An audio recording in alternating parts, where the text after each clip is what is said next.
What if I told you that on a night when the sky refused to calm down, when rain poured so relentlessly it blurred lights, soaked stages, and tested every performer's limit, someone turned that storm into a symphony? Not metaphorically, not emotionally, but literally, with nothing but his voice. Goyang Stadium wasn't just loud that night, it was alive. You could hear the rain hitting every surface, the stage, the seats, the light rigs, like a constant, uncontrollable rhythm. The kind of weather that makes everything feel heavier, slower, harder.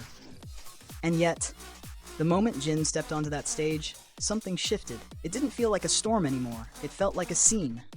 He stood there, completely drenched in light and rain, and somehow, impossibly, perfect. Not just visually, though that alone had fans calling him the god of beauty all over again, but in the way he carried himself.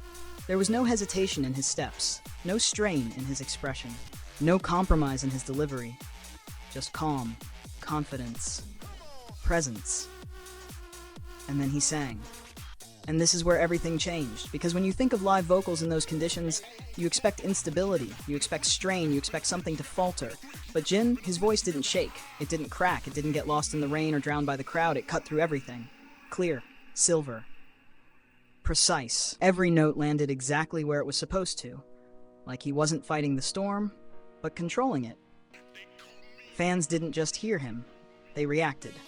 Phones lowered, eyes locked, breaths held. Because it didn't feel like a performance anymore. It felt like being pulled into something you couldn't resist. And that's when the word started spreading. Siren. Not the kind from myths that lures sailors to danger, but something far more powerful. A voice that pulls you in and makes you stay.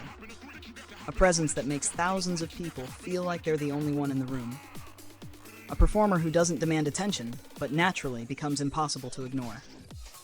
Throughout the 3 days of BTS World Tour Arirang in Goyang, that energy never dropped. If anything, it grew. Even as exhaustion set in. Even as the performances became more physically demanding. Even as the weather tested everyone on that stage. Jin kept giving more. More interaction, more emotion, more sincerity. He smiled at fans like he was seeing them one by one. He reached out, waved, laughed, small moments that in a stadium of thousands somehow felt personal. And fans noticed everything. Every glance, every breath between lyrics, every subtle change in expression. Because Jin wasn't just performing choreography and hitting notes. He was telling a story of resilience, of passion, of someone who refuses to give less than everything, no matter the conditions. By the end of the first night, it wasn't just applause, it was conversation. Clips spreading across platforms, fans replaying moments over and over again, comments flooding in from around the world, and then the trends. Siren Jin on stage, Seok Jin, Siren vocalist Jin, Siren Jin in Goyang. Different phrases, same meaning. The world was watching. But here's what makes this moment even more powerful. While Jin was creating something unforgettable on stage, behind the scenes, BTS was doing something just as massive. They weren't just trending, they were dominating. Because at the exact same time, BTS secured nominations at the American Music Awards in not one, not two, but 3 major categories. Artist of the Year, Best Male K-Pop Artist, Song of the Summer. And this isn't just another nomination cycle. This is history repeating itself, with even higher stakes. Back in 2021, BTS didn't just attend the AMAs. They changed the narrative of global music by becoming the first Korean act to win Artist of the Year. That wasn't just a win, it was a statement. Now, they're back in the same category, facing some of the most powerful names in the industry.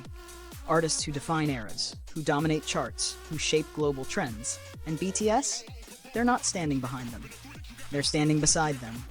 Because look at what they've done recently. Arirang. An album that didn't just debut strong, it stayed strong. #1 on the Billboard 200 for 3 consecutive weeks, a record no Korean artist had ever achieved before. And then there's Swim. A track that feels both intimate and explosive, emotional yet powerful, and somehow, it climbed straight into the top 5 of the Hot 100 and refused to leave for 3 weeks. And here's the detail that makes this even more unbelievable. Swim reached that level less than a month after release. Less than a month. That's not just success, that's momentum. So think about this for a second. On one side, you have Jin standing in the rain, turning a live performance into something people can't stop talking about. On the other, you have BTS breaking records, securing nominations, and competing at the highest level of global music. Separate moments, same impact. And it's not over, because the tour continues. Next destination, Tokyo Dome. A venue known for its scale, its history, its expectations, a place where only the biggest artists prove themselves. And if Goyang showed us anything, it's that BTS and especially Jin aren't just meeting expectations anymore, they're redefining them. Because this version of Jin, it feels different. More grounded, more expressive, more magnetic. He's not just the worldwide handsome member people first fell for. He's an artist who has fully stepped into his power. Someone who can command a stage in perfect conditions and completely own it in the worst ones. And maybe that's why the word siren fits so perfectly. Not just because of how he sounds, but because of how he makes people feel. Drawn in, captured, unable to look away. So now the question isn't whether BTS will continue to succeed. That part feels inevitable. The real question is, how far can this go? How much bigger can these moments become? And how many more times will we witness something like Goyang before we realize this isn't the peak, it's just the beginning?